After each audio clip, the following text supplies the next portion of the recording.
Everyone, welcome to our channel success tree. My name is Deepak Thakur और आज हम हमारे इंडस्ट्रियल रिलेशन के इस सब्जेक्ट में लेक्चर नंबर 9 पर पहुंच चुके हैं, जिसका कि टॉपिक रहेगा वर्कर्स पार्टिसिपेशन इन मैनेजमेंट। ठीक है, ध्यान रखिएगा इस बात का। यहाँ पर इस टॉपिक में जो है हमने लास्ट टॉपिक जो लेक्चर 8 किया था, वहां पर हमने बात किया था इंडस्ट्रियल डिस्प्यूट एक्ट का and mechanism for settling industrial disputes. ठीक है, यहाँ पर इस लेक्चर में बेसिकली मैंने लास्ट लेक्चर में आपको बताया था कि हम जो करने वाले हैं करेंगे अब आगे, वो है prevention of industrial dispute.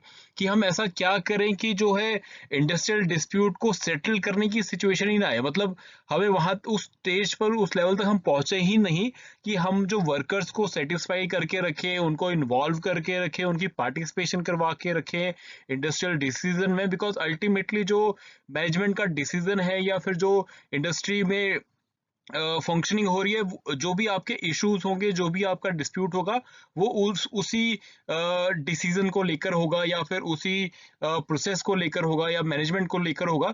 But अगर आप वर्कर्स को स्टार्टिंग से ही मैनेजमेंट में इन्वॉल्व कर लें, डिसीजन मेकिंग में इन्वॉल्व कर लें, ये फैक्ट्री में कैसे चलना है, कैसे काम करना है, तो ये सारे डिस्प्यूट शुरू ही नहीं होंगे। ठीक है, तो ये आज का हमारा यही टॉपिक रहेगा कि कैसे इसे प्रिवेंट किया जा सकता है और वर्कर्स की पार्टिसिपेशन के साथ कैसे इंडस्ट्रियल डिस्प्यूट की सिचुएशन ना बने, वो हम देखेंगे। एंड वर्कर्स की पार्टिसिपेशन मैनेजमेंट में कैसे की जाती है, वो भी हम देखेंगे। मैंने दोनों टॉपिक को यहाँ पे इंक्लूड कर दिया सो दैट हमारा एक अच्छे से डिटेल में स्टडी हो जाए, कॉम्प्रिहेंसिव स्टडी हो जाए। एंड कंपैरेटिवली ये जो टॉपिक रहेगा आज का, ये इजी है अगर हम कहें एक सेंस में, बट ये इंपॉर्टेंट भी है। बिकॉज आपको जो क्वेश्चंस आते हैं ईपीएफओ के, स्पेसिफिकली ईपीएफओ के इस एग्जामिनेशन में, इन्फोर्समेंट ऑफिसर के एग्जामिनेशन में, वो आपको सब ऑब्जेक्टिव क्वेश्चन आने, ये तो हमें पता है। बट आपको जो ऑप्शंस आते हैं इसमें 1 2 3 4 करके, इसमें से आपको आंसर वाला जो है वो तो पता होगा, लेकिन कई बार इनडायरेक्टली वो आपको ऐसे ऐसे टर्म्स इसमें प्रोवाइड कर देते हैं जिसमें हमें गलती होने का चांस हो जाता है। तो ये जो टर्म्स हैं, ये इन्हीं टॉपिक से उठाए जाते हैं। तो इजी तो आपको लगेगा ये टॉपिक भी, लेकिन इसको बड़े ध्यान से समझना है ताकि आप कोई गलती ना करो। ठीक है, चलिए फिर स्टार्ट करते हैं आज का टॉपिक। अब देखो यहाँ पर क्या है कि हमारे पास मेथड्स दिए गए हैं कि इंडस्ट्रियल डिस्प्यूट को कैसे आप प्रिवेंट कर सकते हो कि ऐसी नौबत ही ना आए कि इंडस्ट्रियल डिस्प्यूट हो। ठीक है, एंड दूसरा इसमें कि वर्कर्स की किस तरह से पार्टिसिपेशन हम मैनेजमेंट में करें कि जरूरत ही ना पड़े इंडस्ट्रियल डिस्प्यूट अराइज होने की, और हम उनको बिल्कुल जैसे कहते हैं निप इन द बर्ड कि जब नीचे जब वो पनपने की गुंजाइश है, वहीं पर ही हम उन डिस्प्यूट्स को खत्म कर दें। ठीक है, तो इसके लिए अलग अलग लेवल्स पे काम हो किया जाता है। एक तो है फैक्ट्री के लेवल पे या इंडस्ट्री के लेवल पे खुद से। ठीक है, हर एक फैक्ट्री, हर एक इंडस्ट्री अपना खुद से भी कोशिश करती है कि ऐसे डिस्प्यूट, ऐसी प्रॉब्लम ना हो। तो उसके लिए अलग अलग मैकेनिज्म बनाए गए, अलग अलग लेवल पर वर्कर्स की पार्टिसिपेशन रखी गई है। इनको हम डिटेल में डिस्कस करेंगे। एंड दूसरा, गवर्नमेंट भी इन्वॉल्व हो जाती है। जब गवर्नमेंट इन्वॉल्व हो तो हमें पता है उसे हम ट्राई पार्टी प्रोसेस बोलते हैं। ठीक है, ट्राई पार्टिज्म बोलते हैं उसको। तो यहाँ पर अब हमारे पास सेंट्रल गवर्नमेंट और स्टेट गवर्नमेंट दोनों ही इन्वॉल्व हो जाते हैं। इनके क्या इन्वॉल्वमेंट रहेगी इसमें हम वो भी देख लेंगे। एंड इसके बाद 3 और इम्पॉर्टेंट चीज है जो आज हमें डिस्कस करनी है, वो है मॉडल स्टैंडिंग ऑर्डर। ठीक है, इसका आज ओवरव्यू हम कर लेंगे। ठीक है, कि मॉडल स्टैंडिंग ऑर्डर क्या होता है, एंड इसके बाद कोड ऑफ इंडस्ट्रियल डिसिप्लिन। ठीक है, कि कैसे आप इंडस्ट्री में अगर डिसिप्लिन बना के रखें तो इंडस्ट्रियल डिस्प्यूट वगैरह की सिचुएशन से आप बच सकते हैं। एंड बहुत टाइम से हम जो डिस्कस करते आ रहे हैं, मैं कई बार इसका नाम भी ले चुका हूँ और आपको ब्रीफ में समझा भी चुका हूँ। आज हम जो है कलेक्टिव बार्गेनिंग को डिटेल में भी समझ लेंगे। ठीक है, तो ये सारे टॉपिक्स हैं हम आज के जो करने वाले हैं, 1 बाय 1 हम करेंगे। एंड मैं 1 बाय 1 ये टॉपिक स्टार्ट करूँ उससे पहले आप लोगों से मैं ये हमेशा रिक्वेस्ट करता हूँ कि जो हैंड आउट है वो जरूर पढ़ना है। जो मैं समझा रहा हूँ, आप लोगों का बड़ा अच्छा फीडबैक आ रहा है हर लेक्चर्स पे, हर वीडियो पे जो आपके कमेंट्स आ रहे हैं, that is very encouraging for me. This give us encouragement कि हम और भी अच्छा करें। एंड मोस्टली जो मैंने लास्ट लेक्चर में या पिछले लेक्चर्स के मैं कमेंट्स देखता रहता हूँ, ताकि मैं जब नेक्स्ट लेक्चर लेके आऊँ आपके सामने तो वहाँ भी जो कमेंट्स हैं, जो भी क्वेरीज है, डाउट्स है, वो भी क्लियर आउट हो जाए। तो वो भी मैं यहाँ पे 1 बाय 1 कवर अप कर लूंगा। एंड जो मैंने अभी तक देखा है, आप लोगों के अच्छा फीडबैक्स मिले हैं कि सर पीपीटी फॉर्मेट बहुत अच्छा है, बहुत अच्छे समझ में आ रहा है। कई स्टूडेंट्स का है कि सर पीडीएफ कहाँ मिलता है। देखो, पीडीएफ जो है वो हमारे सक्सेस ट्री के नाम से टेलीग्राम चैनल है, जो आपको टेलीग्राम चैनल पे, टेलीग्राम पे जाके जो एप्लीकेशन वहाँ पे सर्च करोगे मिल जाएगा। उसका लिंक जो है इस वीडियो की डिस्क्रिप्शन में भी है, हर वीडियो की डिस्क्रिप्शन में हम रखते हैं। ठीक है, तो वहां जाके आपने देख लेना है।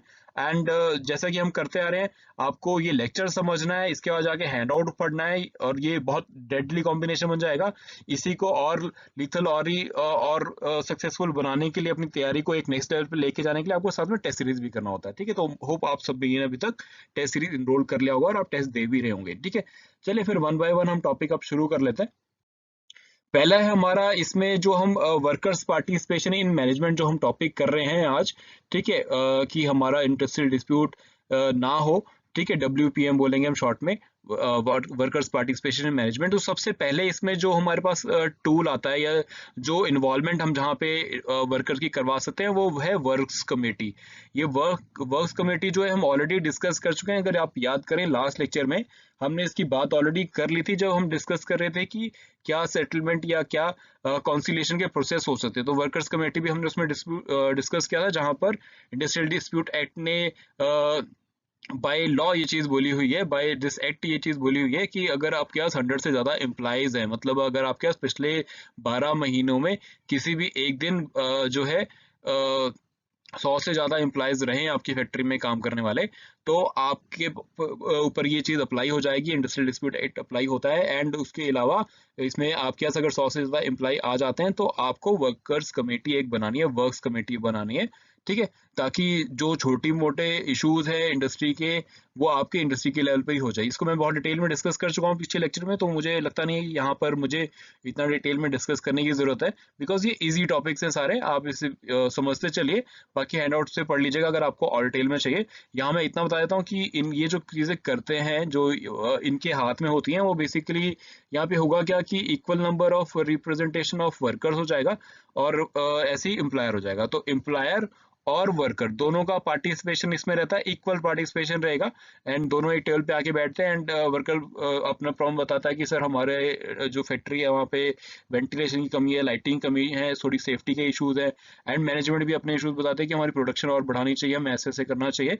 ठीक है, तो वो सब कुछ देख के फिर डिसाइड किया जाता है कि हमें क्या कुछ प्रॉब्लम है, कैसे सोल्यूशन निकालना है। तो जो छोटी मोटी चीजें हैं वो यहाँ पे वर्कआउट कर ली जाती हैं। ठीक है, हम पहले भी डिस्कस कर चुके हैं। एंड यहाँ पे और एंड दूसरी बात, ज़्यादा टेक्निकल डिटेल से मत जाया करो। कई बार मेरे पास क्वेश्चन आ जाते हैं, जैसे मेरे पास स्टार्टिंग में आया था कि ट्रेड यूनियन के रिगार्डिंग से, ट्रेड यूनियन में 7 होगा मिनिमम, या फिर 10% होगा, या फिर जैसे हमने एग्जांपल लिए थे वो। देखो 7 ये है कि 7 लोगों ने, जब जिन्होंने लेक्चर देखा है वो समझ जाएंगे मैं क्या बात कर रहा हूँ। 7 वो है जो 7 मेंबर्स एप्लीकेशन पे साइन करके देते हैं कि हम ट्रेड यूनियन बना रहे हैं, और फिर वो जाके सबमिट करते हैं अपनी एप्लीकेशन। एंड जब एप्लीकेशन खोली जाती है तो देखा जाता है अच्छा 7 लोगों का सपोर्ट है, और ये 7 लोग के जो है उस इंडस्ट्री के एम्प्लॉयज भी हैं। ठीक है, फिर उसके बाद दूसरी चीज वो देखी जाती है, क्या इसमें 10% ऑफ एम्प्लॉयज मेंबर हैं कि नहीं है।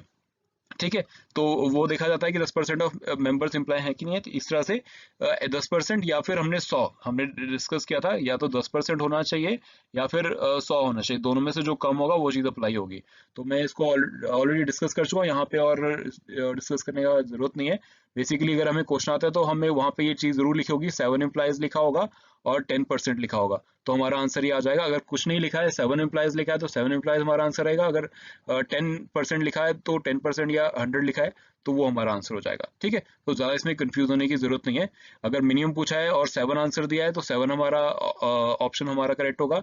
अगर मिनिमम पूछा है और 10% या फिर 100 एम्प्लॉयज दिया है तो वो हमारा आंसर हो जाएगा। ठीक है, इसमें कंफ्यूज नहीं होना है, मैं दोबारा से बता दें, बिकॉज कमेंट में कई सारे स्टूडेंट्स का ये क्वेरी था, इसलिए मैंने इसको आंसर कर दिया। ठीक है, चले नेक्स्ट पे चलते हैं। नेक्स्ट है हमारा जॉइंट मैनेजमेंट कमेटी। देखो जॉइंट मैनेजमेंट कमेटी, अगर इसका ओरिजिन की हम बात करें तो इंडस्ट्रियल पॉलिसी रेजोल्यूशन जो 1956 में आया था, मैं हिस्ट्री में बात कर चुका हूँ इसकी ऑलरेडी। ठीक है, तो वहां पे हमने इसके बारे में डिस्कस किया था। एंड यहाँ पे बेसिकली इसका पर्पस क्या होता है, देखो कोई भी, मैं यहाँ पे एक एग्जांपल लूंगा एंड फिर आपको आगे से भी समझाऊंगा। जैसे रिलायंस इंडस्ट्रीज हो गया, ठीक है, तो अब रिलायंस इंडस्ट्रीज एक बड़ी कंपनी है। अब इनकी अलग अलग स्टेट्स में भी फैक्ट्रीज है, जैसे महाराष्ट्र में है, गुजरात में है, उड़ीसा में है। ठीक है, तो they are present many of the places. ठीक है, तो इस तरह से इनका प्रेजेंस रहेगा।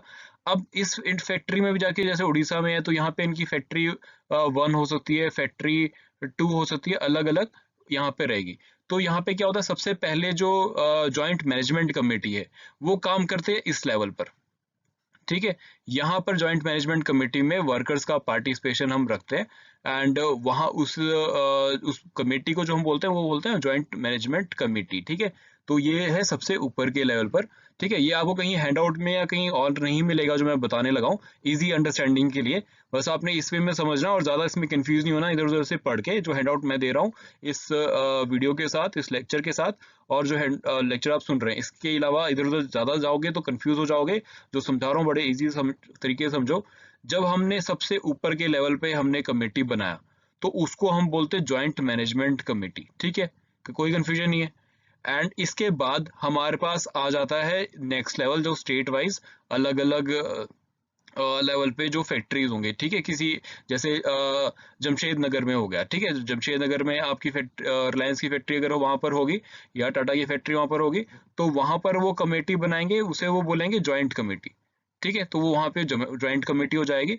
और इसके बाद नीचे और नीचे आएंगे तो उसी स्टेट में हमने देखा कि एक ही जो एरिया है, जैसे जमशेद नगर हो गया। ठीक है, तो वहां पर 3-4 फैक्ट्री हो सकती है एक ही कंपनी की, तो वो यूनिट होंगे उसके। ठीक है, अलग अलग। तो यहाँ पे जो है उसे हम बोलेंगे शॉप काउंसिल।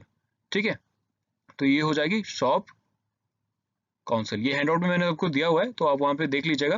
कोई क्लैरिटी नहीं, मैं आगे भी डिस्कस करूंगा। अभी हम बात करें जॉइंट मैनेजमेंट कमेटी की। ठीक है, तो सबसे ऊपर हमारी जॉइंट मैनेजमेंट कमेटी आ गई, उसके बाद जॉइंट कमेटी आ गई, उसके बाद शॉप काउंसिल्स आ गए। ठीक है, तो अब हमारे पास जो इसमें मेंबर्स रहते हैं वो मिनिमम 6 रहते हैं, मैक्सिमम जो है 12 होते हैं। ज़्यादा नंबर्स में नहीं जाना, हमसे एग्जैक्ट नंबर्स में नहीं पूछा जाएगा, बस आपको ये ऑप्शंस में आ जाता है, इस करके मैं समझा रहा हूँ यहाँ पर। ठीक है, काम क्या है इनका? काम बेसिकली यही है कि टॉप लेवल की मैनेजमेंट में इनका पार्टिसिपेशन रहे, एंड ये वर्कर्स की जो व्यू पॉइंट है वहाँ पर दे सके। वर्कर जो चाहते हैं मैनेजमेंट से वो बात वहाँ पे रखी जा सके। ठीक है, वो इनका पर्पज रहता है। ठीक है, और ये सिर्फ पार्टिसिपेशन क्या, वर्किंग में है कि जो भी इशूज डिस्कस हो रहे हैं उसमें, फॉर एग्जांपल फैक्ट्री में कुछ नए एक्सपेंशन करना है, कोई नई मशीनरी लगानी है, तो वर्कर्स का पार्टिसिपेशन भी वहाँ पे रख दिया जाता है कि आप बताओ, आप वहाँ पे काम करते हो फैक्ट्री में, आपको क्या प्रॉब्लम आती है, या आप इस फैक्ट्री में और कुछ क्या देखना चाहते हो। ठीक है, तो उस लेवल पे बात की जाती है यहाँ पे, और कोई बात यहाँ पे नहीं होती है। ठीक है, हैंडआउट में मैंने इसकी वर्किंग फंक्शंस वगैरह सबके दिए हुए हैं और डिटेल में, वो आपने जरूर पढ़ने। नेक्स्ट देख लेते हैं।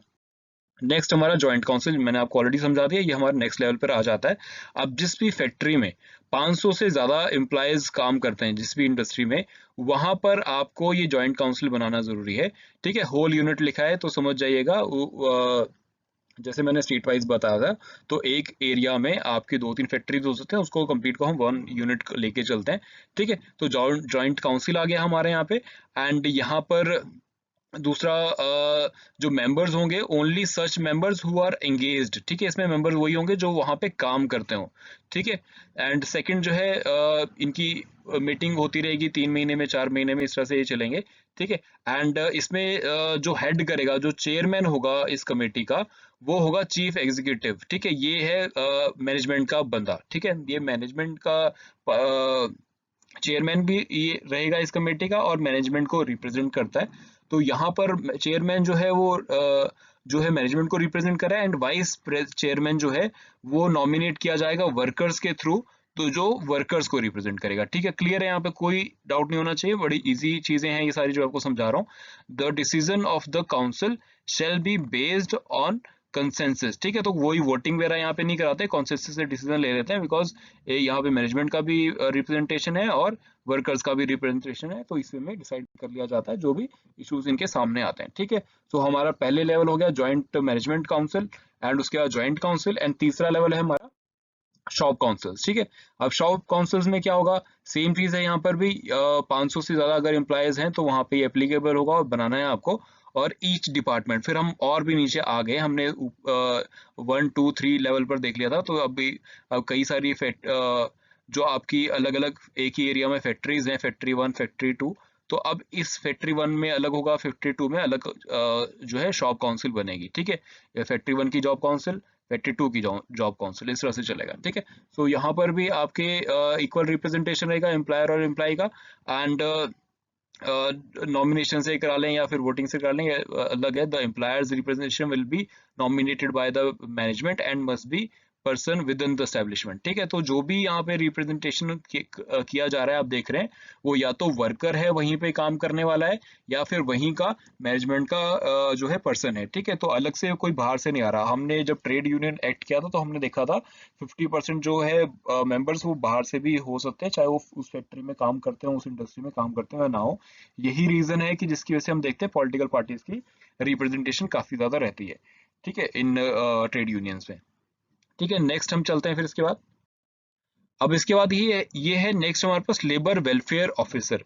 ये बेसिकली थोड़ा सा डिफरेंट है बाकियों से। इसमें डिफरेंस क्या है कि पहले जो है वो तो फैक्ट्रीज अपने अपने लेवल पे बना रही है, इंडस्ट्री खुद अपने लेवल पे बना रही है, लेकिन यहाँ पर जो है आपको फैक्ट्रीज एक्ट जो है, फैक्ट्रीज एक्ट 1945 जो है, सॉरी 1948 जो है, ये आपसे बोलता है कि आपको लेबर वेलफेयर ऑफिसर भी अपनी इंडस्ट्री में रखना है अगर आपके पास एक 500 से ज्यादा लोग काम करते हैं। ठीक है, सो आपको एक लेबर वेलफेयर ऑफिसर रखना है जो फैसिलिटेट करेगा कि फैक्ट्री में सेफ्टी के स्टैंडर्ड कैसे हैं, हेल्थ स्टैंडर्ड ठीक चल रहे हैं, वेलफेयर वर्कर्स का ध्यान रखा जा रहा है कि नहीं।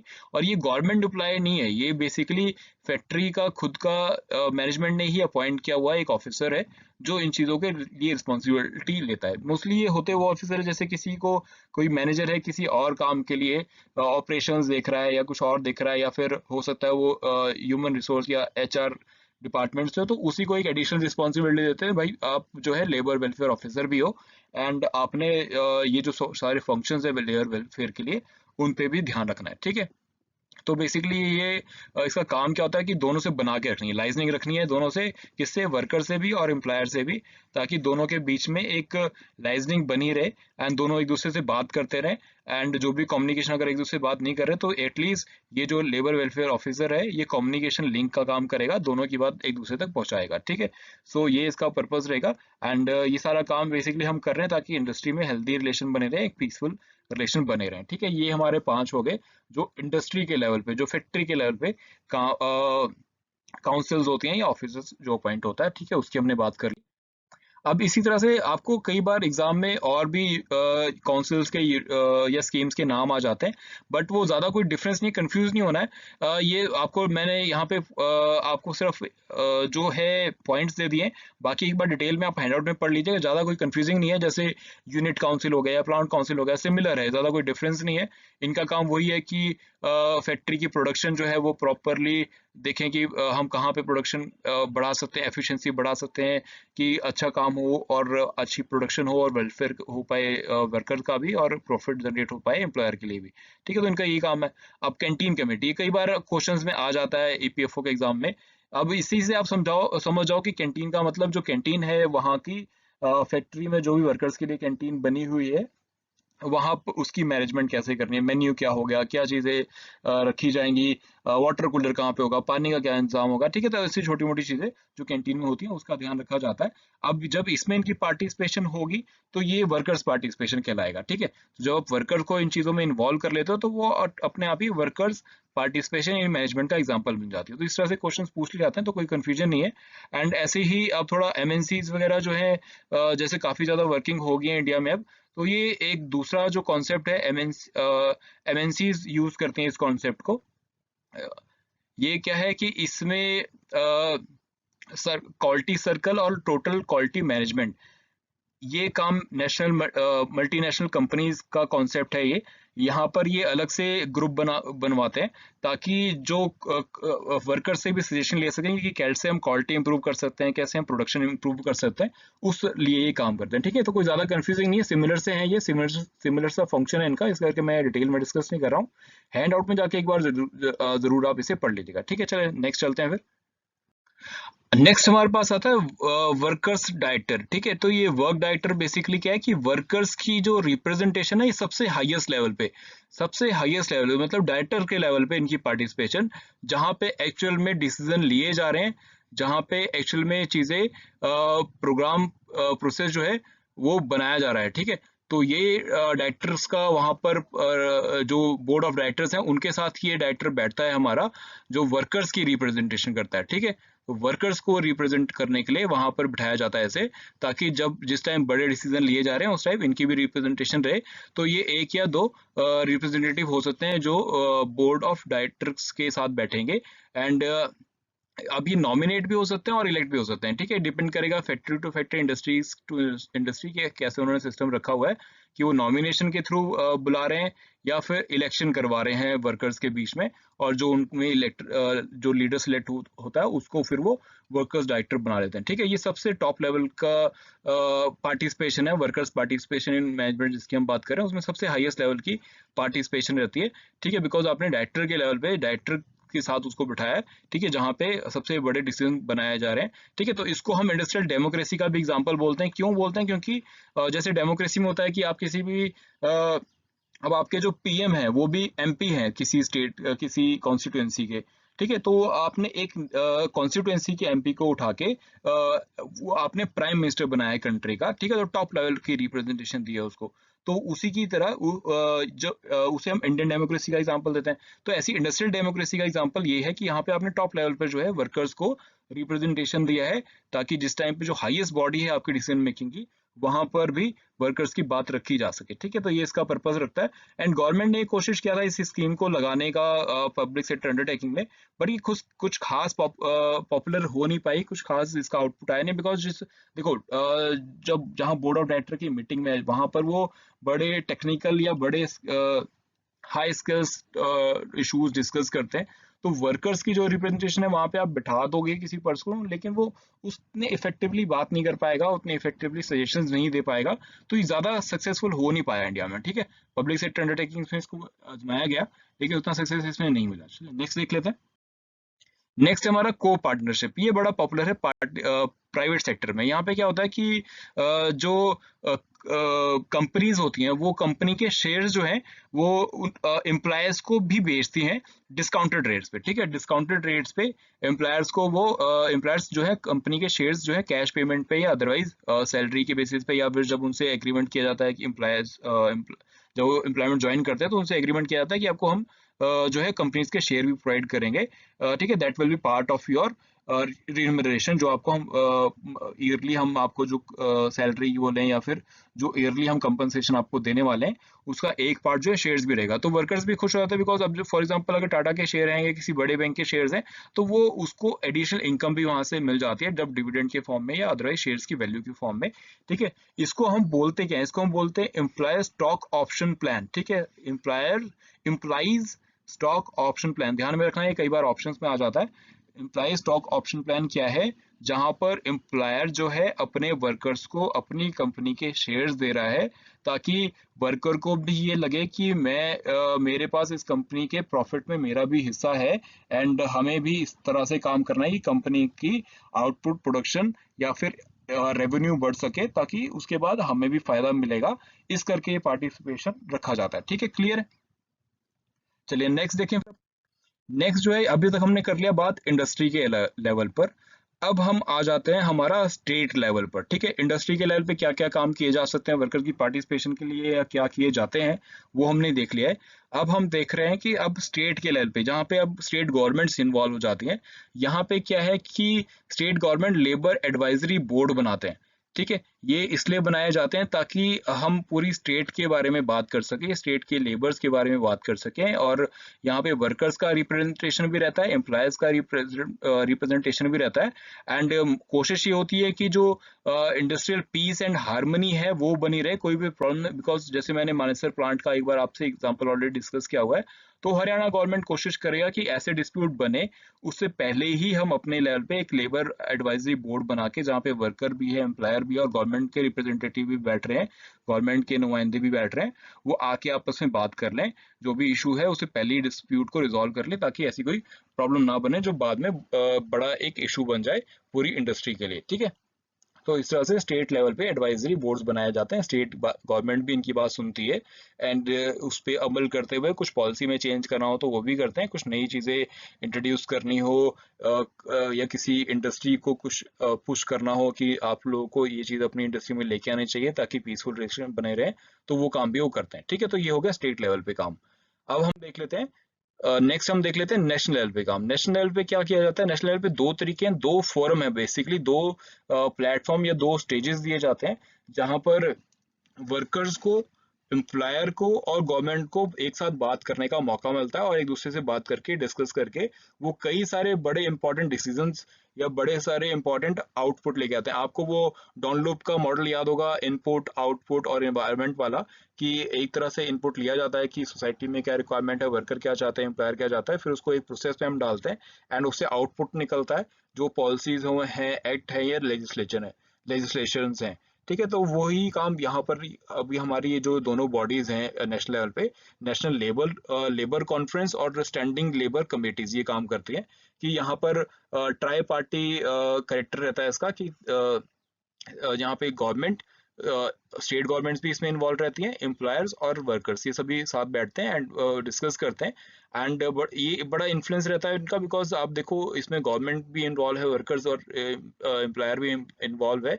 ठीक है, तो वो सब कुछ जो है एक इम्प्रेसिव सजेशंस के साथ आते हैं जो कि बेसिक पर्पस इसका है कि नेशनल लेवल पे आप पॉलिसी ऐसी बनाओ कि स्टेट लेवल पर भी एक यूनिफॉर्मिटी बनी रहे, ये समता बनी रहे कि जो भी पॉलिसी जो भी लॉ हम बना रहे हैं वो सभी स्टेट्स में इक्वल लेवल पे या सिमिलर लेवल पे अप्लाई किया जा सके। ठीक है, तो कोई पॉलिसी ऐसी ना हो कि हर एक स्टेट अलग अलग तरीके से अप्लाई कर रहा है, सब कंफ्यूज बैठे हैं और फायदा किसी का नहीं हो रहा, डिस्प्यूट और क्रिएट हो रहे हैं, बस अल्टीमेटली कोर्ट में जा रहे हैं। तो ऐसा ना हो, तो आप कुछ ऐसे लॉज बनाओ जो through out the country apply हो सके, सिमिलर रहे, कोई ज़्यादा उसमें ऐसी बातें ना हो जो हर स्टेट में अलग हो जाए जिसकी वजह से डिस्प्यूट हो सके, बिकॉज बड़ी कंपनीज जो है उनके हर एक स्टेट में एक काम होगा, अलग अलग स्टेट में काम होगा। रिलायंस इंडस्ट्रीज का मैंने एग्जांपल ऑलरेडी लिया।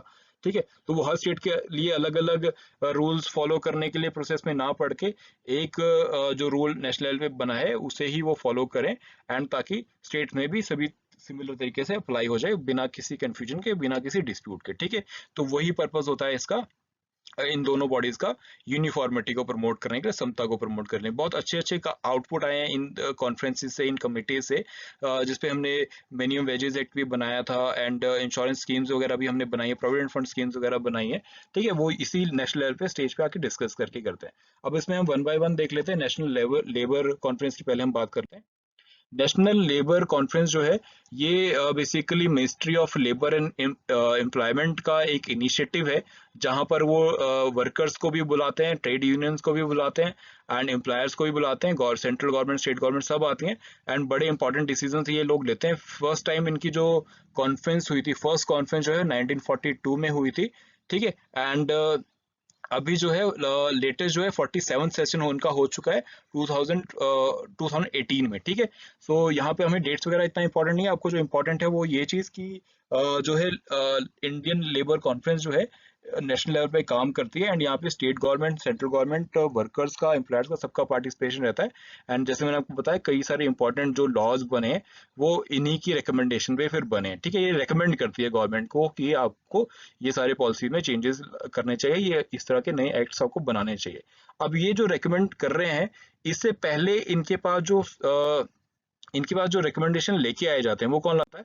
वो लेके आती है स्टैंडिंग लेबर कमेटीज। ठीक है, तो मतलब स्टैंडिंग लेबर कमेटीज पहले कुछ चीजें डिस्कस करेंगी, कुछ चीजें आपस में निकाल के लेके आएंगी कि हमें देखो स्टैंडिंग कमेटीज का काम यही है कि अपने अपने लेवल पे, अपने अपनी इंडस्ट्री के लेवल पे, छोटे लेवल पे आप जाके बात करो, सबसे लोगों को बिठा के बात करो, उनसे बात करो कि उन्हें क्या चाहिए, वर्कर्स को क्या चाहिए, एम्प्लॉयर को क्या चाहिए, गवर्नमेंट को क्या क्या टारगेट है, गवर्नमेंट क्या अचीव करना चाहती है। ठीक है, उसके बाद आप पॉलिसीज पे काम करो एंड फिर वो आप सजेशन जो है वो जो इंडियन लेबर कॉन्फ्रेंस है उनको दो ताकि फिर वो फाइनली डिसाइड कर सकें। ठीक है, तो यही इनका काम रहता है। ठीक है, तो ये tri party as a precursor काम करते हैं। मतलब प्रीकर्सर मतलब इंडस्ट्रियल लेबर कॉन्फ्रेंस जो है उनसे पहले ये उनको एक पका पकाया माल देते हैं ताकि उसको फिर बाद में वो एक डिश की तरह प्रेजेंट कर सके नेशन वाइज। ठीक है, अल्टीमेटली पॉलिसी बना के, ठीक है, जिससे मेरा मतलब है फाइनली जो पॉलिसी बना के लेके आते हैं, ठीक है। तो इनकी भी जो 48 सेशन का हो चुका है 2017 में, ठीक है। तो ये जब भी इनको नेशनल लेबर कॉन्फ्रेंस हो गया या स्टैंडिंग लेबर कमेटी हो गया, इनकी मीटिंग्स कब कब होती हैं, तो ये अप्रोप्रिएटली टाइम पर होती रहती है, इनका कोई फिक्स नहीं रहता कि हर साल होनी है, ठीक है। ये अकॉर्डिंगली करते रहते हैं, जब गवर्नमेंट को लगता है कि हमें कमिटीज की मीटिंग बुलानी चाहिए, कॉन्फ्रेंस बुलानी चाहिए, तो वो अकॉर्डिंगली कर लेते हैं, ठीक है। तो ये हो गए हमारे स्टेट लेवल पे, नेशनल लेवल पर और इंडस्ट्री लेवल पे जो हम वर्कर्स की पार्टिसिपेशन करवाते हैं मैनेजमेंट के लिए, या फिर उनकी पार्टिसिपेशन पॉलिसी मेकिंग पे। यहाँ हम जो बात करें नेशनल लेवल पे और स्टेट लेवल पे, ये पॉलिसी मेकिंग की बात है, ठीक है। चले फिर आगे चलते हैं। चलिए नेक्स्ट आ जाते हैं। देखो अभी तक हमने वर्कर्स की पार्टिसिपेशन देख ली है कि कैसे कैसे मैनेजमेंट में किस किस लेवल पे करवाई जा सकती है, ताकि उनको लगे कि हम जो चीज़ें चाहते हैं वो हमारी बात सुनी जा रही है, रिप्रेजेंटेशन हमारा भी है, एंड एम्प्लॉयर्स को भी बेनिफिट हो जाता है कि वर्कर्स को लगता है कि ये हमारी फैक्ट्री है, हम इसके लिए काम कर रहे हैं, एंड वो थोड़ा मेल भाव से काम करते रहते हैं, अपने इनपुट भी देते रहते हैं, ये कैसे हम प्रोडक्शन को बढ़ा सकें, कैसे हम मैनेजमेंट को इम्प्रूव कर सकें, आउटपुट को बढ़ा सकें, ठीक है। ये एक तरफ की स्टोरी होगी। अब इसकी तरफ दूसरी तरफ की स्टोरी ये है कि अलग अलग लेवल पर गवर्नमेंट भी पॉलिसीज बनाता रहता है, जिससे इस सारे प्रोसेस को एक अच्छा एनवायरनमेंट बना रहे, ठीक है, ताकि और डिस्प्यूट वगैरह अराइज ना होके, बल्कि कॉर्डियल रिलेशन, एक फ्रेंडली रिलेशन बनाए जा सके, ठीक है। तो उसमें से गवर्नमेंट का एक इंपॉर्टेंट स्टेप है मॉडल स्टैंडिंग ऑर्डर्स, ठीक है। ये जो मॉडल स्टैंडिंग ऑर्डर्स है, होता क्या बेसिकली, जैसे मैं आपसे पहले बात कर रहा था कि नेशनल लेवल पे हमने जैसे पॉलिसी मेकिंग पे हमने काम किया, ठीक है। तो कोशिश ये होती है कि नेशनल लेवल पे जो आप पॉलिसीज बना रहे हो वो इस तरह से बन जाए कि जब उसे हम स्टेट लेवल पे अलग अलग स्टेट्स पे अप्लाई करें, तो उसमें ज्यादा भेदभाव या कहें कि ज्यादा फर्क ना आए, कि इतना फर्क ना आ जाए कि डिस्प्यूट जो आप रिजॉल्व करना चाहते थे वो बन जाए, कि हर स्टेट में अलग लॉ है, कंपनीज अलग अलग तरीके से अप्लाई कर रही हैं, तो वैसा ना हो कि हर एक फिर अपनी मर्जी चला रहा है, ऐसी सिचुएशन ना आए। उसके लिए एक मॉडल, एक स्टैंडर्ड स्टैंडिंग ऑर्डर बनाया जाता है, ठीक है, ताकि ये हमने आपको एक लॉ बना के दे दिया, अब इसको आपको थोड़ा बहुत जो छोटे मोटे इंटरनल चेंजेस करने हैं वो आप करो, लेकिन ओवरऑल जो आपकी इंडस्ट्री में वर्कर्स की पार्टिसिपेशन होगी या उनके वेलफेयर के लिए जो काम करना है, उनकी सेफ्टी के लिए जो काम करना है, जब भी आपने कॉन्ट्रैक्ट करना है वर्कर के साथ, तो आपको इस तरह का ऑर्डर बनाना है, या इस तरह के कॉन्ट्रैक्ट का फॉर्म होना चाहिए, फॉर्मेट होना चाहिए, या इस तरह की चीजें उसमें होनी चाहिए। वो काम है इसका मॉडल स्टैंडिंग ऑर्डर्स का, ठीक है। अब ये बेसिकली क्या करता है, ये स्पेसिफाइज करता है duties and responsibilities of both employers and employee, कि इनकी क्या रिस्पॉन्सिबिलिटीज क्या ड्यूटीज होंगी, ठीक है। एंड फिर और ये बेसिकली इनको आपस में डिसाइड करके स्टैंडिंग ऑर्डर बनाना होता है, फिर से गवर्नमेंट को सबमिट करता है। गवर्नमेंट ने पहले आपको एक ढांचा दे दिया कि आपको इस ढांचे के अंदर काम करना है, अब इसमें छोटे मोटे आपको चीजें चेंजेस करनी है वो करो, एंड जो भी आपने करके ऑर्डर बना लिया है, कॉन्ट्रैक्ट बना लिया है, वो आपको फिर गवर्नमेंट को सबमिट करना आता है। ये बाय लॉ है industrial employment standing order 1946, industrial employment standing order act 1946 के अंतर्गत आपको ये चीज करनी होती है। अगर आपके पास 100 से ज्यादा एम्प्लॉयज हैं तो आपको एक स्टैंडिंग ऑर्डर बनाना होता है, एंड जो ड्राफ्ट स्टैंडिंग ऑर्डर है वो आपको फिर सबमिट भी करना होता है, ठीक है। It requires every employer of an individual establishment to submit draft standing orders, ठीक है। तो उनको ये सबमिट भी करना है गवर्नमेंट को कि हमने ये एग्रीमेंट का स्ट्रक्चर बनाया है, इस तरह से हमारा फैक्ट्री काम करेगा, एंड ये हम आपको सबमिट कर रहे हैं, ठीक है। तो इसका काम ये, इस एक्ट को हम बहुत डिटेल में करेंगे, industrial employment standing order act 1946। Detail से आपको पता ही, हमारे इन्फोर्समेंट ऑफिसर के एग्जाम की जितनी रिक्वायरमेंट है उसको कवर अप करते हुए, इसके लिए मैं अलग से एक लेक्चर करूंगा जिसमें इस एक्ट को हम कवर अप करेंगे। होपफुली हमारा जो नेक्स्ट लेक्चर होगा वो इंडस्ट्रियल एम्प्लॉयमेंट स्टैंडिंग ऑर्डर पे ही हम करेंगे, ठीक है, ताकि आपको इसकी और डिटेल में मैं समझा सकूं। अभी के लिए इतना समझो कि एक मॉडल है जो गवर्नमेंट बना के देती है, कि ये मॉडल हम आपको दे रहे हैं लॉ का, इसको आप अपनी फैक्ट्री के लेवल पे कैसे अप्लाई करते हो ये आपके ऊपर है, लेकिन ओवरऑल जो सिस्टम है, स्ट्रक्चर है, वो इस तरह से काम करना चाहिए, एंड फिर फैक्ट्रीज या कंपनीज बना के जो फाइनल वो करती हैं, फिर वो गवर्नमेंट को सबमिट करती हैं, ठीक है। ये हो गया हमारा मॉडल स्टैंडिंग ऑर्डर। नेक्स्ट हमारा कोड ऑफ इंडस्ट्रियल डिसिप्लिन। देखो इस कोड ऑफ इंडस्ट्रियल डिसिप्लिन के रिगार्डिंग सबसे खास बात ये है कि ये वॉलेंट्री होता है, कि कंपनीज जो हैं अपने आप से ये अपना इंडस्ट्री के लेवल पे या फैक्ट्री के लेवल पे वॉलेंट्री बात करके एक दूसरे से एक डिसिप्लिन के लिए एक कोड बनाती हैं। ठीक है, मैं आपको इसका एक इजी एग्जांपल देता हूँ। जैसे कोड ऑफ कंडक्ट होता है, किसी भी इलेक्शन से पहले अप्लाई हो जाता है कि आप इतने देर तक कैंपेनिंग कर सकते हो, इतना रुपए खर्च सकते हो, वो सब कुछ। ठीक है, तो वो बाय लॉ अप्लाई होता है, कोड ऑफ कंडक्ट जो है। ठीक है, रिप्रेजेंटेशन ऑफ पीपल एक्ट के थ्रू अप्लाई किया जाता है। बट इसी के साथ ऐसे इस बार जो जनरल इलेक्शन आपने लास्ट ईयर देखे थे, वहां पे क्या एक नई चीज हुई थी, जैसे सोशल मीडिया जो है बड़ा एक्टिव हो गया है। अब लोग काफी ज्यादा इन्फ्लुएंस होते हैं उनसे। सोशल मीडिया के जो प्लेटफॉर्म्स हैं, फेसबुक, ट्विटर, व्हाट्सएप और यूट्यूब, ये सब कुछ। तो यहाँ पर इन लोगों ने खुद से आके गवर्नमेंट को अपना एक प्लान सबमिट किया कि हमें पता है कि हमारा जो काम है वो लोगों को बड़ा इन्फ्लुएंस करता है और इलेक्शन को भी इन्फ्लुएंस कर सकता है, तो हम आपको हेल्प करेंगे। इन्होंने बनाया एक code of ethics. Code of ethics क्या है? बेसिकली इन्होंने बोला कि हमारी जो वेबसाइट पे लोग कमेंट डालेंगे या फिर पोस्ट डालेंगे, हम नजर रखेंगे उनके ऊपर, कोई ऐसे भड़काऊ भाषण वाली बातें ना हो वहां पर, या कोई गलत बातें ना फैलाई जाए, फेक न्यूज ना फैलाई जाए। तो ये हम खुद से रिस्पॉन्सिबिलिटी लेते हैं, हम ये कोड ऑफ एथिक्स का पालन करेंगे और आपको इसकी खबर देते रहेंगे अगर कुछ भी गड़बड़ होता है हमारे प्लेटफॉर्म्स के ऊपर। ठीक है, तो ये क्या है? ये वॉलंटरी काम किया गया इन सोशल मीडिया वेबसाइट्स के थ्रू। वॉलंटरी रिस्पॉन्सिबिलिटी ली गई, इनको किसी ने बोला नहीं, कोई एक्ट के थ्रू, किसी लॉ के थ्रू इनको नहीं बोला गया। इन्होंने खुद से रिस्पॉन्सिबिलिटी ली कि ये हमारी सोशल रिस्पॉन्सिबिलिटी बनती है, तो हम भी ये काम करेंगे। ठीक है, तो इन्होंने मॉडल कोड ऑफ एथिक्स अपने ऊपर अप्लाई किया। इसी तरह से कोड ऑफ इंडस्ट्रियल डिसिप्लिन भी है। ये इंडस्ट्रीज ने खुद से अपने ऊपर अप्लाई करने के लिए ये इंट्रोड्यूस किया, code of discipline. It was introduce इन 1958। ठीक है, 1958 में इसको इंट्रोड्यूस किया गया था। बेसिकली इसके पास कोई लीगली या कोई इन्फोर्सेबिलिटी ऐसी नहीं है, बस ये मॉरल परसुएशन होता है। ठीक है, कि आपने मॉरली इंडस्ट्रीज को बाइंडिंग इन्फ्लुएंस कर दिया कि ये आपकी मॉरल रिस्पॉन्सिबिलिटी बनती है। ठीक है, जैसे हमने कोड ऑफ एथिक्स के एग्जांपल में मैंने आपको बताया, सोशल मीडिया की भी रिस्पॉन्सिबिलिटी बनती है कि जो उनके प्लेटफॉर्म को यूज कर रहे हैं वो प्रॉपर तरीके से कर रहे हैं, किसी की भावनाओं को भड़का नहीं रहे हैं, कोई रॉइट्स को इंकरेज नहीं कर रहे हैं, ऐसे काम नहीं कर रहे हैं।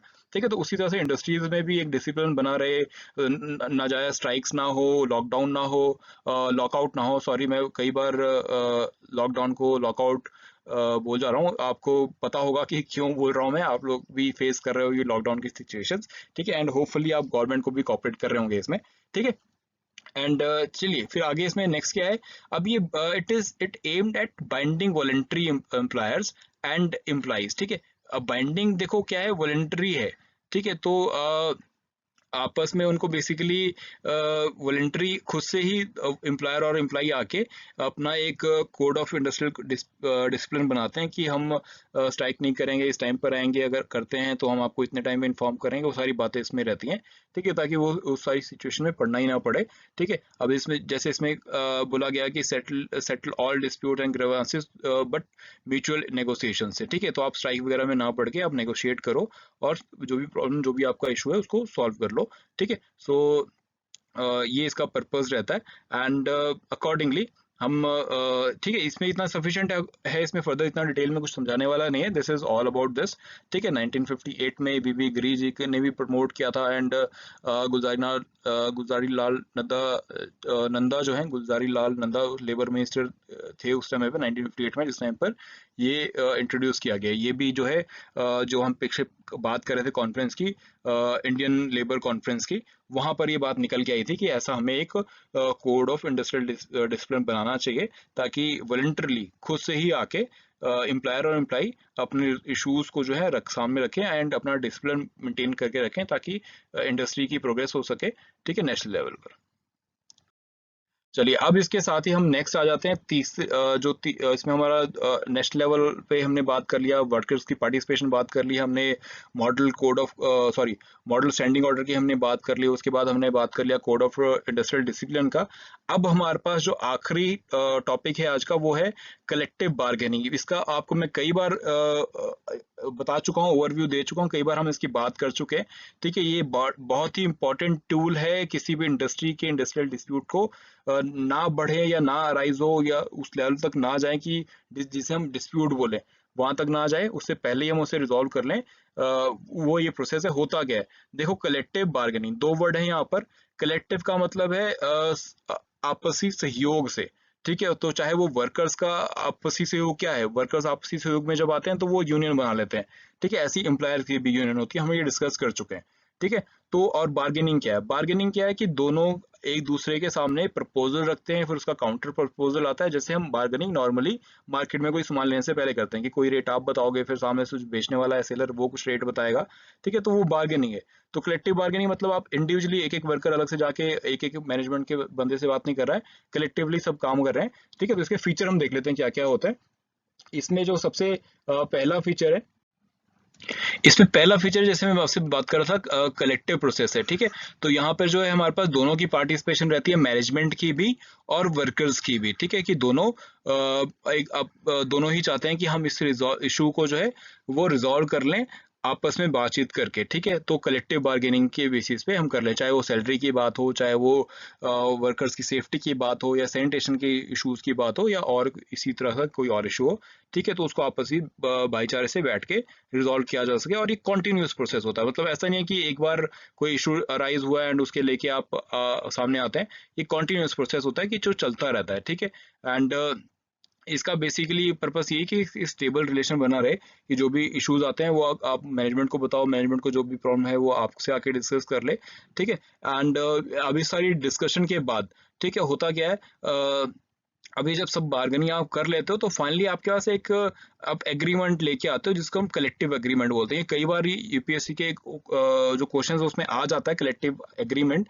देखो, इसको कलेक्टिव एग्रीमेंट और कलेक्टिव बार्गेनिंग को कंफ्यूज नहीं करना है।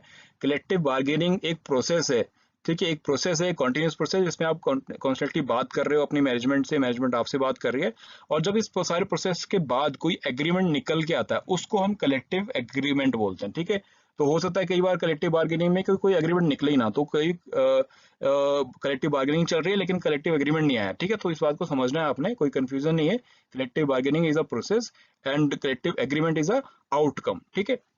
एंड नेक्स्ट क्या है, नेक्स्ट देखो सिंपल है, जो अभी तक हम बात कर रहे हैं आ रहे हैं, ये वो है अचीविंग डिसिप्लिन, ठीक है। ये डिसिप्लिन अचीव करने का कोशिश है कि जो है इंडस्ट्री में डिसिप्लिन बना रहे, नाजायज स्ट्राइक्स वगैरह में ना पड़ के हम जो भी इश्यूज हैं वो अपने लेवल पे ही रिजॉल्व कर ले। फ्लेक्सिबल अप्रोच है कि कभी इसमें कोई हार जीत वाली बात नहीं है, गिव एंड टेक वाली बात है कि कभी आप आगे बढ़ो, कभी हम आगे बढ़ें, 2 कदम आप आगे आओ, 2 कदम हम आगे आए, एंड जहाँ पे हम मिलते हैं वहां पर हमारी एग्रीमेंट हो जाएगी, ठीक है। जैसे मैंने इसका एग्जांपल आपको दिया था कि वर्कर चाहेंगे कि उनको ज़्यादा सैलरी मिले, एम्प्लॉयर चाहेगा कि उसकी प्रोडक्शन बढ़े, उसका रेवेन्यू बढ़े। तो उसका मीटिंग पॉइंट का कहाँ पर आता है कि आपने उनकी जो सैलरी है उनको इंसेंटिव लिंक कर दिया कि अगर आप इतनी प्रोडक्शन करके दोगे तो जो सैलरी आपको मिल रही है उसके ऊपर से इतना इंसेंटिव मिल जाएगा, ठीक है। तो वो एक एग्जाम्पल हो गया आपका कलेक्टिव बार्गेनिंग के बाद जो आपने आउटकम निकाला, ठीक है। तो गिव एंड टेक अप्रोच होता है, यहाँ पे टेक एंड लीव नहीं होता कि या तो करो या तो चले जाओ, ऐसा नहीं होता, ठीक है। एंड बाय पार्टी प्रोसेस है, बाय पार्टी तो अभी तक आप समझ चुके होंगे, ठीक है। अभी बेसिकली अभी तक के जो लेक्चर्स हमने किए वो सारे कॉन्सेप्ट क्लैरिटी बेस्ड थे। हमने 2 एक्ट भी कर लिए, इंडस्ट्रियल डिस्प्यूट और एक्ट और ट्रेड यूनियन एक्ट भी हम कर चुके हैं। तो 2 एक्ट हमारे हो चुके हैं और इसके साथ ही बाकी सारे हमने कॉन्सेप्ट भी अभी तक खत्म कर दिए हैं। जितने भी इंडस्ट्रियल रिलेशन या लेबर लॉ के कॉन्सेप्ट्स हैं वो सब हम अभी तक कवर अप कर चुके हैं। कुछ जो आगे कॉन्सेप्ट हैं वो हमारे एक्ट के साथ एसोसिएटेड होंगे, तो जैसे जैसे हम एक्ट आगे करेंगे वहां पे मैं कवर अप कराता चलूंगा, ठीक है। तो उन्हीं में से एक bi party tri party process ये आप समझ चुके हैं। बाय पार्टी मतलब जहाँ पे एम्प्लॉयर और एम्प्लॉई इंगेज है, ठीक है। आपका लाइव चैट में मुझे आप बताते रहिएगा जो भी क्वेरी कंसर्न आपका होता है, मैं वहाँ पे आपको आंसर भी करता रहूंगा, ठीक है। तो this is all about these mechanisms कि हम कैसे कैसे इंडस्ट्रियल डिस्प्यूट को रिजॉल्व कर सकते हैं बिना जो सेटलमेंट के प्रोसेस या आर्बिट्रेशन वगैरह में पड़े, या फिर ऐसी कोशिश करें कि वर्कर की मैनेजमेंट में पार्टिसिपेशन करा के हम वो डिस्प्यूट जनरेट ही ना होने दें, ठीक है। तो ये था सारा हमारा ये टॉपिक के बारे में, mechanism of preventing industrial dispute plus जो है workers participation in management. Hand out जरूर पढ़ लीजिएगा, आपका आज के ये टॉपिक्स हमारे कवर अप हो गए, ठीक है। एंड नेक्स्ट जो हमारा लेक्चर रहेगा that will be industrial employment standing order act, जिसकी मैं अभी बात कर रहा था, 1946 का एक्ट है ये। इसको हम डिस्कस करेंगे। देखो अभी कॉन्सेप्चुअली हमारा सब कुछ कवर हो चुका है। This is our 9th lecture. आप लोग का बार बार कमेंट आता है, मैं ऑलरेडी कई बार बता चुका हूँ कि हम अभी जो हमने प्लान किया है 14-15 लेक्चर्स प्लान किए हैं। आज हमारे 9 लेक्चर्स हो चुके हैं, तो आप हिसाब लगा लीजिए अभी कितने रहते हैं। बट हम मेरी कोशिश होगी आपका जो है सारा लेक्चर हम, बिकॉज हमने सारा कोर्स आपको कवर अप करके देना है, ऐसा कुछ भी नहीं छोड़ना है जो एग्जाम में आने की पॉसिबिलिटी और आपको ना आता हो। हम सब कुछ कवर अप करेंगे, तो लेक्चर्स के थ्रू, हैंडआउट्स के थ्रू और हमारी टेस्ट सीरीज के थ्रू, ठीक है। तो आप इन तीनों चीजों पे आप लोगों को काम करना है। तो हमारे कॉन्सेप्टली सब कुछ हो गया, बस हमारे अब एक्ट्स रह गए। तो उनमें से एक एक्ट हमारा है industrial employment standing order act, जो हम नेक्स्ट लेक्चर में, नेक्स्ट वीडियो में करेंगे कवर अप, ठीक है। एंड इसके बाद हमारे एक्ट्स ही चलेंगे। तो जो भी क्वेरी कंसर्न आपके इससे रिगार्डिंग है वो आप मुझे कमेंट बॉक्स में बता सकते हैं। आपका फीडबैक बहुत इंपॉर्टेंट है, वो जरूर दीजिएगा, ठीक है। And thank you so much for watching this video and for this lecture, and thank you for sparing your precious time for us.